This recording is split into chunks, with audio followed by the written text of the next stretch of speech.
दोस्तों 4-5 दिन पहले जब मैंने अनुराग कश्यप की चौखट का रिव्यू किया था तो उसके नीचे कमेंट सेक्शन में बहुत सारे मित्रों ने इस फिल्म को मुझे सजेस्ट किया था, चिंटू का बर्थडे। मुझे नाम पढ़कर मतलब बड़ा आश्चर्य हुआ कि यार मैंने कभी इस फिल्म के बारे में सुना नहीं, ये फिल्म कब रिलीज़ हो गई। मैं सच कहता हूँ, मुझे इस फिल्म के बारे में कुछ भी नहीं पता था। फिर मैं ZEE5 पर गया, ओपन करते ही मुझे सामने ही इस फिल्म का पोस्टर दिखाई दिया। पोस्टर इंटरेस्टिंग लगा, विनय पाठक जी थे ऊपर ही। फिर मैंने उत्सुकता के साथ में फ़िल्म देखना शुरू किया। फिल्म कंप्लीट करने के बाद में मैं गूगल पर आया, वहाँ पर मैंने सर्च किया फिल्म के बारे में। ऊपर ही वो प्रोड्यूसर्स के नाम मैंने जब पढ़े, वो 2-3 नाम मैंने जब पढ़े तो थोड़ा सा मैं चौंक गया और मुझे लगा कि यार ये कहीं वही ना हो। फिर मुझे थोड़ा सा और जानकारी, थोड़ा सा सर्च किया तो पता चला ये वही है। मतलब AIB की ही टीम ने इस फिल्म को प्रोड्यूस किया है। बड़ा आश्चर्य हुआ कि यार अभी भी फिल्म इंडस्ट्री इनके साथ में काम कर रही है। एकदम से वो 2-3 साल पहले की सारी बातें दिमाग में आ गई। वो छोटी छोटी बच्चियों के गुप्तांगों पर वो किए गए भद्दे भद्दे ट्वीट्स वगैरह, वो रेप का जिन्होंने मजाक बना कर रखा था, रामायण का मजाक उड़ाना जिनको कूल लगता है, या ब्रेस्ट कैंसर अवेयरनेस वीडियो पर मास्टरबेट करने की बातें जिनको ह्यूमर लगता है, सुषमा स्वराज जी के साथ सेक्स करने के जैसे विचार वो जो बातें करते हैं, अपने ही फीमेल कलीग्स को, महिला सहकर्मियों को डिक पिक्स वगैरह भेजना। मतलब यार आप जितनी भी वाहियात घिनौनी से घिनौनी बातें आप इमेजिन कर सकते हो, वो सारे उस प्रकार के ट्वीट्स वगैरह या वो सारे आरोप इन पर लगे हैं, वो सब हमने देखा। पर फिर भी ये इंडस्ट्री अब क्या यार, मतलब इंडस्ट्री इनके साथ में काम कर रही है, इसका भी मुझे सच कहता हूँ तो कोई आश्चर्य नहीं है, क्योंकि इसमें से जो ज़्यादातर ट्वीट्स हैं ना वो 2012-13 के पहले के हैं। और उसके बाद ही इसी इंडस्ट्री ने इनको स्टेज प्रोवाइड किया था, उनके साथ में स्टेज शेयर किया था। उसी स्टेज पर दूसरों के sexual preferences, body colour, body parts, gender वगैरह इन सब को लेकर बहुत ही भद्दे कमेंट्स पास किए गए थे रोस्टिंग के नाम पर। और एजुकेटेड लोग वो सब सुनकर अपने आप को एंटरटेन कर रहे थे वहाँ पर। इन्हीं सब लोगों को कैरी मिनाटी के वो एक मिठाई की दुकान वाली लाइन से प्रॉब्लम है। दोगलापन, हिपोक्रेसी, इनकी पराकाष्ठा हम इसको कह सकते हैं। और जिनके मन में ये सब ऐसी बातें भरी हुई होती है ना, ये सब वही फिर इस्कॉन को पौन वाला कहते हैं, हमारे ऋषि मुनियों को कांड करने वाला कहते हैं, हमारे संतों का अपमान करते हैं, उन पर झूठे आरोप लगाते हैं। चलिए छोड़िए, अब हम क्या बोल सकते हैं इसके बारे में। फिल्म के बारे में बात करते हैं। कहानी शुरू होती है अप्रैल 2004 के बगदाद, इराक में। अमेरिकी सेना के द्वारा सद्दाम हुसैन के क्रूर शासन के अंत को 1 वर्ष पूर्ण हो गया है, पर अभी भी अमेरिकी सेना वहीं पर है। सभी जगह पर इराक में युद्धजन्य परिस्थिति बनी हुई है। ऐसे में वहाँ पर फंसे हुए जितने भी भारतीय हैं उनको भारत सरकार भारत में वापस ला चुकी है, पर जो अवैध रूप से वहाँ पर गए हुए थे वे अभी भी इराक में ही फंसे हुए हैं। तो ऐसा ही एक परिवार जो इराक में फंसा हुआ है, वो उनके परिवार के सबसे छोटे सदस्य यानी चिंटू के 6ठे जन्मदिवस को मनाने की तैयारी कर रहा है। और पिछले साल भी इसी युद्धजन्य परिस्थिति की वजह से वे चिंटू का बर्थडे नहीं मना पाए थे, इसलिए इस वर्ष कुछ भी करके उन्हें चिंटू का ये जन्मदिवस मनाना ही है। परिवार में चिंटू, चिंटू के माता पिता, चिंटू की बड़ी बहन और चिंटू की दादी, ऐसे कुल मिलाकर 5 सदस्य हैं। इनके अलावा 4 और पात्र है फिल्म में, 2 अमेरिकी सोल्जर्स, तीसरा है चिंटू के परिवार का मकान मालिक और चौथा है चिंटू का स्कूल फ्रेंड जिसका नाम वाहिद है। एक एक करके हम इनके बारे में बात करते हैं। सबसे पहले चिंटू के परिवार का जो मकान मालिक है जिसका नाम है मेहदी।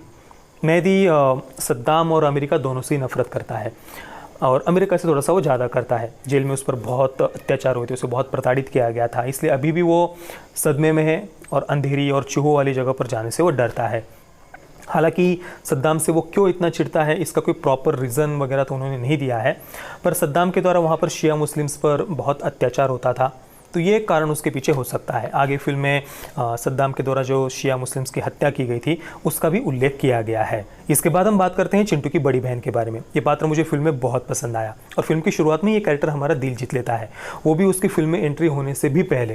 यानी हमने उसे देखा भी नहीं होता फिर भी वो पात्र हमारा दिल जीत लेता है।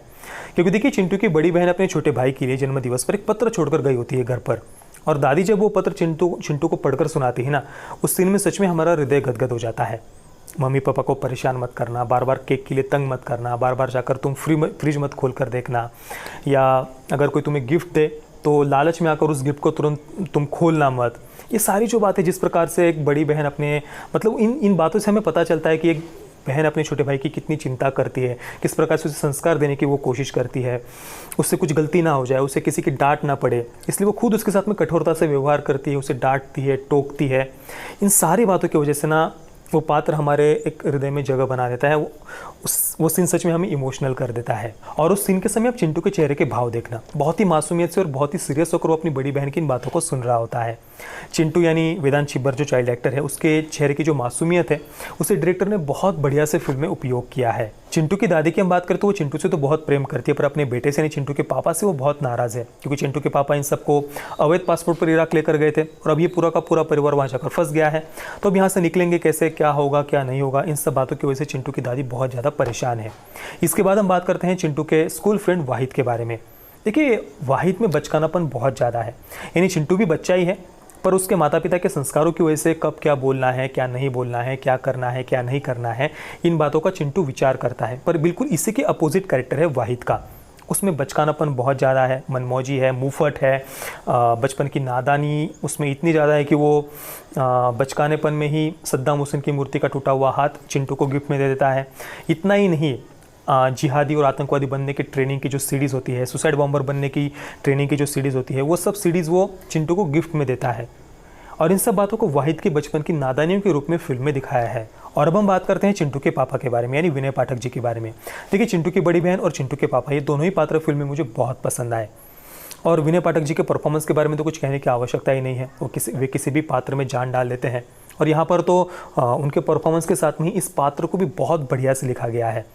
चिंटू के पापा के कैरेक्टर की जो उच्च आदर्श है, वो जिस प्रकार से सबके मंगल की भावना उनके अंदर है, वे किसी को भी दोष नहीं देते, सारी की सारी परेशानियां अपने सर पर ले लेते हैं, लेकिन किसी को भी अपनी वजह से किसी को तकलीफ ना हो, ये जो उनके अंदर की ये जो एक इतनी प्यारा उनका जो स्वभाव है, आदर्श जो उनके, इन बातों की वजह से वो कैरेक्टर हमें इमोशनल कर देता है। वाहिद उनके बेटे को जो सीडीज़ वगैरह देता है जिहादी बनने की, उसकी वजह से ही यूएस सोल्जर्स चिंटू के पापा पर संदेह करते हैं, लेकिन फिर भी वो वाहिद का नाम नहीं बताते कहीं पर भी। आखिर तक मार सहन करते हैं, सब कुछ सहन करते हैं, लेकिन वाहिद का नाम अपने मुंह से नहीं बताते। दूसरी तरफ जो उनके मकान मालिक है, उनको भी वो बचाने की कोशिश करते हैं। और तीसरी तरफ जो यूएस सोल्जर्स हैं, उन्हें भी वो कहते हैं कि यार आप भी अपना काम कर रहे हैं, आपको जो सही लगता है आप वो करिए, मैं आपको भी कुछ भी गलत नहीं कह रहा हूँ। तो इस प्रकार से वो सारी की सारी परेशानियां अपने सर पर ले लेते हैं। और केवल यही नहीं, पूरी फिल्म के दौरान भी वो चिंटू को अच्छी शिक्षा और अच्छे संस्कार देने की कोशिश करते हैं, और इसके परिणाम हम देखते भी हैं। चिंटू या उसकी बड़ी बहन के व्यवहार में जो सादगी हमें दिखाई देती है, वो चिंटू के पापा के संस्कारों के ही परिणाम है। चलिए अब हम बात करते हैं यूएस सोल्जर्स के बारे में, पर इसके लिए थोड़ा सा हमें पीछे जाना पड़ेगा। ये अमेरिका और इराक का विवाद क्या है, शिया और सुन्नी का विवाद क्या है, इसे हम थोड़ा सा संक्षेप में समझने की कोशिश करते हैं। देखिए, 1968 में इराक में सद्दाम ने क्रांति के जरिए बाथ पार्टी को सत्ता दिलाने में मदद की थी। उस समय काफ़ी सारे हिंसक आंदोलनों को भी सद्दाम ने कुचला था, और एक सुन्नी नेता के रूप में सद्दाम ने अपनी पहचान बनाई थी। फिर 1979 में वहाँ पर सत्ता पलट करके सद्दाम खुद गद्दी पर बैठ गया था। उस समय जो इराक के शिया मुस्लिम्स थे, उन्हें ईरान से समर्थन मिल सकता है, इस डर से सद्दाम ने 1980 में ईरान पर चढ़ाई कर दी थी, ईरान पर हमला कर दिया था। 8 वर्षों तक ये युद्ध चला, पर इसमें सद्दाम की हार हो गई और ईरान ने इराक का काफ़ी सारी ज़मीन भी हथिया ली थी। फिर बाद में यूएन ने मध्यस्थता की और ईरान ने फिर जो ज़मीन हथियाई थी उसे छोड़ दिया। पर इस युद्ध में सद्दाम हुसैन ने यानी इराक ने कुवैत से काफ़ी सारी मदद ली थी, काफ़ी सारा पैसा लिया था, और इराक की अर्थव्यवस्था इन 8 वर्षों के युद्ध में पूरी तरीके से डगमगाने लग गई थी। पैसे बिल्कुल भी थे नहीं। तो फिर सद्दाम हुसैन ने कुवैत को कहा कि भाई हमारा कर्जा माफ़ कर दो, पर कुवैत ने मना कर दिया, कोई कैसे ऐसे कर्जा माफ़ कर देगा। और फिर सद्दाम हुसैन ने उल्टा कुवैत पर ही चढ़ाई कर दी। इसके बाद में फिर 1.5 लाख जो भारतीय थे कुवैत से, उनको एयरलिफ्ट कराया गया था। आपने अक्षय कुमार की एयरलिफ्ट मूवी देखी है, वो इसी विषय पर आधारित थी। पर सद्दाम हुसैन ने कुवैत पर जो हमला किया था, इस वजह से अंतर्राष्ट्रीय स्तर पर बहुत सारे देशों ने इराक की निंदा की थी, सद्दाम हुसैन की निंदा की थी। और इसके बाद में फिर अमेरिका सहित 34 देशों ने कुवैत का साथ दिया और फिर कुवैत से इराक को खदेड़ दिया गया था, और यहीं से फिर इराक वर्सेस अमेरिका की नींव पड़ी। इसके बाद में सद्दाम हुसैन का आतंकवादी संगठनों को मदद करना बढ़ता गया, और साथ ही जो इराक के शिया मुस्लिम्स थे उनकी भी काफ़ी सारी हत्या की अलग अलग घटनाएं सामने आई, जहाँ पर सद्दाम हुसैन ने शिया मुस्लिम्स की हत्या की थी। इन सब बातों की वजह से फिर 2003 में अमेरिका ने आखिरकार इराक पर हमला कर दिया और सद्दाम हुसैन को गद्दी से हटा दिया था। और इसी घटना के 1 साल बाद से यानी 2004 से इस फिल्म की शुरुआत होती है। देखिए, इराक का ये जो क्षेत्र है, यहाँ पर शिया मुस्लिम्स हमेशा से ही बहुसंख्यक रहे, लेकिन फिर भी हमेशा से यहाँ पर सुन्नी मुस्लिम्स का ही शासन रहा है।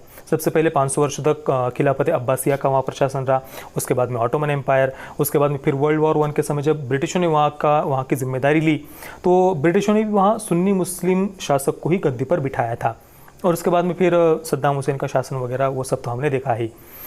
सद्दाम के हटने के बाद में वहाँ पर पहली बार इलेक्शन हुआ और फिर शिया मुस्लिम्स का शासन इराक में आया और उस वजह से जो सुन्नी मुस्लिम्स थे वे नाखुश हो गए और इसलिए सद्दाम के बाद में फिर इराक अस्थिर हो गया। फिर जो इराक और सीरिया के जो इस्लामिक स्टेट के आतंकवादी है यानी ISIS के जो आतंकवादी है वे भी इराक के काफ़ी सारे एक बड़े क्षेत्र में वहाँ पर फैल गए और फिर पिछले 7-8 सालों में क्या हुआ वो तो सब हमारे आंखों के सामने ही है। देखिए जितना मैंने पढ़ा है इराक का ये जो क्षेत्र है वो शिया मुस्लिम्स के लिए बहुत ज़्यादा महत्वपूर्ण है क्योंकि उनकी काफ़ी सारे महत्वपूर्ण युद्धों में वहाँ पर हार हुई थी, उनके कई सारे इमामों की जो हत्या हुई थी उनकी कब्र भी वहाँ पर है। यहाँ तक कि बैटल ऑफ करबला में प्रोफेट मोहम्मद के परिवार के सदस्यों की जो हत्या हुई थी उनकी भी कब्र वहाँ पर है। और मैंने सुना है कि करबला की वो जो मिट्टी है वो शिया मुस्लिम्स अभी भी अपने साथ में रखते हैं जिसे तुरबा कहा जाता है।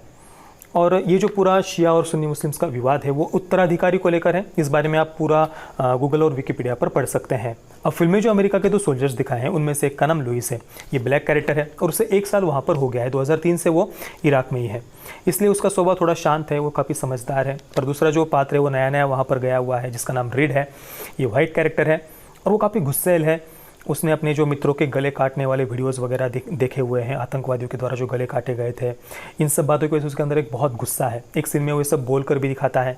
इसलिए जब वो चिंटू के घर में वो सब सीडीज़ वगैरह देखता है सुसाइड बॉम्बर बनने की ट्रेनिंग की, इसलिए वो बहुत ज़्यादा गुस्सा हो जाता है और पूरे घर की वो फिर छानबीन करता है। देखिए चिंटू का बर्थडे फिल्म मुझे काफ़ी हद तक बैलेंस लगी क्योंकि फिल्म का फोकस इराक या फिर US के सोल्जर्स से ज़्यादा चिंटू पर, चिंटू के पापा पर और चिंटू के परिवार पर था और चिंटू के पापा सच में हमारा दिल जीत लेते हैं।